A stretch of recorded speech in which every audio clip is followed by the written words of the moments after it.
What is up, y'all? Welcome back to my channel. I hope you guys are having a wonderful day. This is my review on Chad Loves Michelle season 1 episode 4. And this episode was okay. I mean, it didn't really give me too much. I wasn't really invested in it, but let's go ahead and do this recap.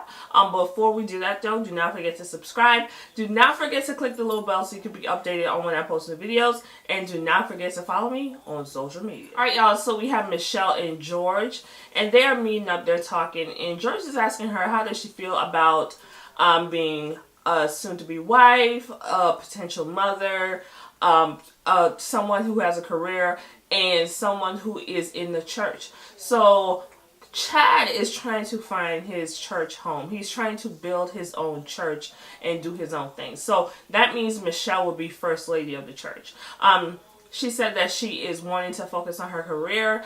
She is a little nervous about being the first lady because we all know Michelle from Destiny's Child. I mean, according to the Christians, Michelle also performs secular music. So I can see how it can be kind of a conflict because you are the first lady of a church, but then you're shaking your booty and singing Bootylicious on stage with Beyonce and Kelly. So yeah, it probably is going to be a problem, but she wants Chad to really figure out what he's going to do because it seems like Chad is kind of up in the air. Doesn't really know what he wants to do, but Michelle does want to focus on her career. Alright, so we get Chad and Michelle, and Chad is focusing on Michelle. He's focusing on getting her right, focusing on helping her get her mental whereabouts together. He's trying to focus the attention on her, whereas he's neglecting his own self because Chad wants to open his own church. But at the same time, he is afraid to focus on that because he feels like he will be taking his focus away from Michelle. So he's kind of like stuck. He's putting it off because he's focusing so much on trying to make sure Michelle is okay. This is what your partner is supposed to do. This is what your partner is supposed to do. They're supposed to help you in situations, but it seems like he's using Michelle's issue to neglect what he needs to do. When it comes to going back to work, he feels like Michelle is moving too fast because she has some photo shoots coming up. She has all these things coming up and she's kind of like jumping back into work. And in my opinion, this is where she's comfortable. She feels comfortable doing the work, all of that stuff, but he's kind of coddling her and saying, well, she's not ready. She's not, prepared to go back out into the public. But even though she's kind of nervous about it, Michelle got to work. So I think she's more focused on the business when he's more focused on her mental health. Alright, so Chad goes ahead and meets with a local pastor. Like I said, he wants to open his own church, but he's a little reluctant. I think he's afraid of failure. That's basically what it is. He's afraid that he will open up this church and nothing happens. And he doesn't get the congregation. And he doesn't get what a church needs. So I think he's afraid of trying it and failing. So he meets with the pastor to basically get some words of encouragement and possibly help him figure out what he's going to do. And the pastor suggested that he come work for him. I guess they're opening a other location. I don't know how I feel about churches having separate locations. It just seems church is a business. Let's not get that twisted. It is a business. So when I hear, oh, we're opening a second location, now 24 hours, I kind of feel like, are you more into the business of making money or in the business of saving souls? That is one of the issues I have with these churches that open multiple locations. I don't know. That's just my gripe.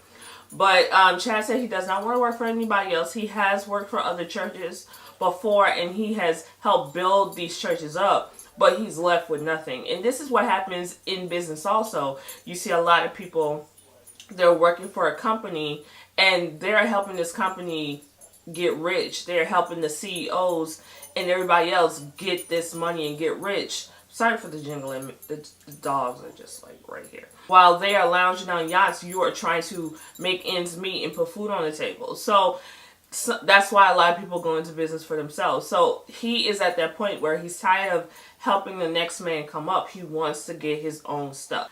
All right, so Chad and Michelle decide that they need to get assistance because she has her music stuff going on. She has all this stuff going on. He needs to organize all his stuff. They need to get an assistant, so they decide to get somebody that is mutual that they can both use.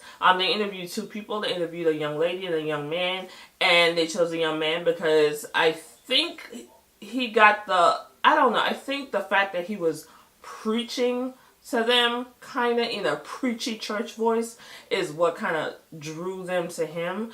But yeah, so they decided to go ahead and do that. Chad has his one-on-one session with Dr. Tama, and he's basically talking about wanting to do things for himself, but he's so focused on everybody else, and he's always been that way.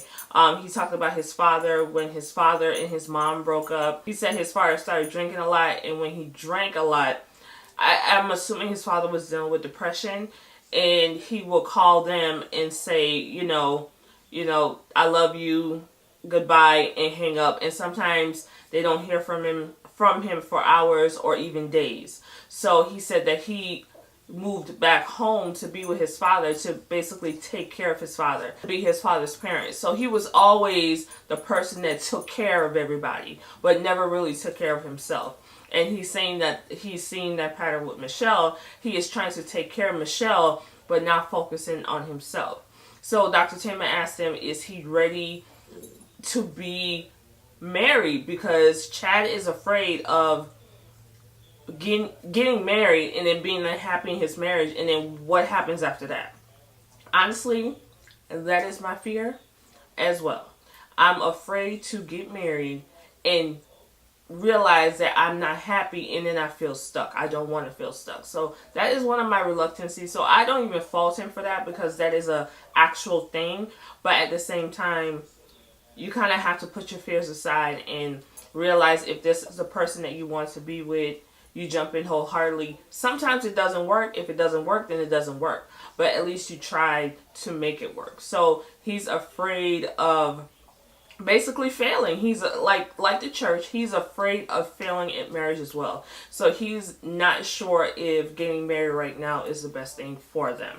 Alright, so after the therapy session, Michelle is asking Chad, how did it go? What did you guys talk about? Which I think is, I understand her asking, but at the same time, that is his personal session. I don't think that he should tell her anything, and he didn't really divulge the information, because those are private conversations. I would never go and say, well, this is what we talked about, and I told him, now I ain't ready to marry you. I wouldn't do that. And the fact that she asked, I would prefer that person to divulge that information to me. I'm not going to ask you what you talked about in therapy. That's none of my business. But he told her that he's not comfortable with sharing the information with her, and I don't fault him for that. I don't know if she didn't seem like she got offended. Some people would have, but she seemed cool with it. And he said that he needs to focus on himself and not really put all the energy into taking care of her, because Michelle has been doing this long before he even came. So I understand what he's doing. He's a nurturer. He's a nurturer. So he feels like he has to take care of everybody, but he needs to focus on himself. As far as having a church, he's afraid of having to be over a whole congregation of people, because just being that nurturer, he feels like he has to protect everyone, but he's afraid of that kind of situation. Alright, so Michelle meets with two first ladies. One, I can't remember their names, y'all. I'm sipping my tea.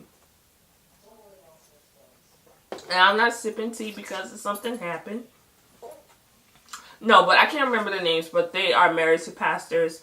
And she is basically sitting down with them to talk to them about the role of a first lady and being a modern day 2018 first lady. First ladies, we know first ladies to be older women.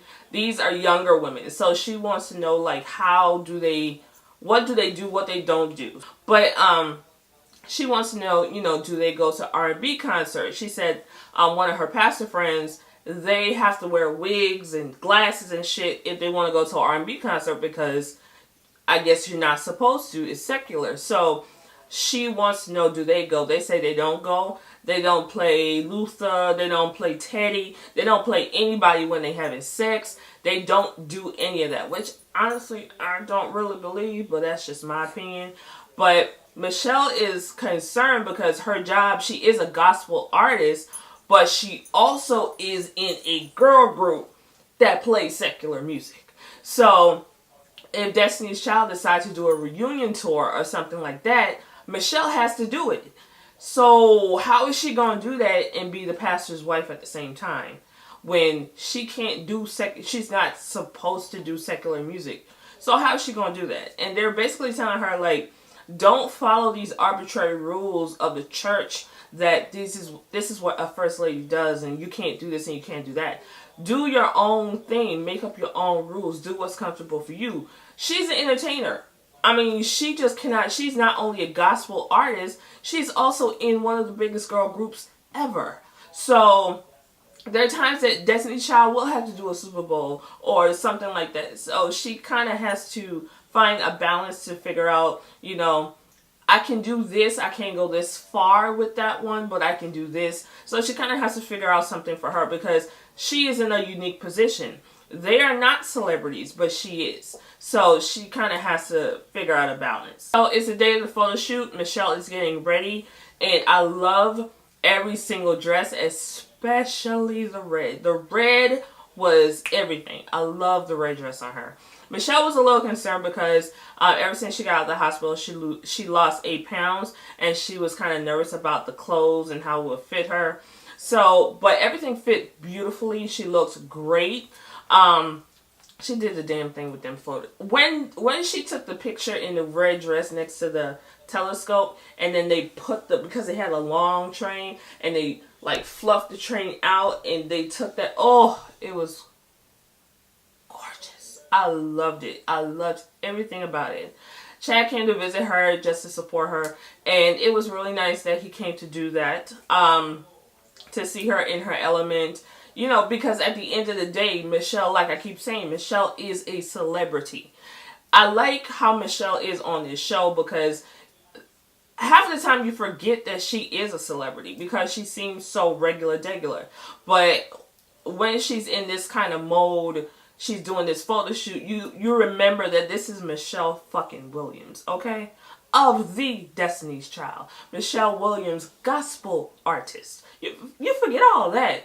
But when you see her in her element, then you remember that this girl is a whole ass celebrity. Not just a small celebrity. Not a C-list. This girl is a celebrity. Okay? So, he came to support her. She was very happy to see him. Alright, so the last scene is we get Chad and Michelle in the car. And they're basically talking about the church thing again. And he's saying he's tired of serving everybody else. And Michelle is basically encouraging him to start his own thing. And this is what partners do. They encourage, even if you are not sure. Even if you are not sure about what your partner wants to do, you don't understand it, whatever the case may be, encouraging them to do what they feel is right for them to do is always the best thing. So she's encouraging him to start that church. She knows he can do it. And he's gonna give it a chance, I guess. So that was the end of the episode. So it was more of a filler episode, nothing too spectacular. This was my recap on Chad Loves Michelle. Let me know, did you enjoy the episode? What would you rate it? Let me know down below, how did you think about the episode? Do not forget to subscribe. Do not forget to click thumbs up on this video. And do not forget to check out my website, justbeher.com. And I will talk to you guys in my next video. Bye.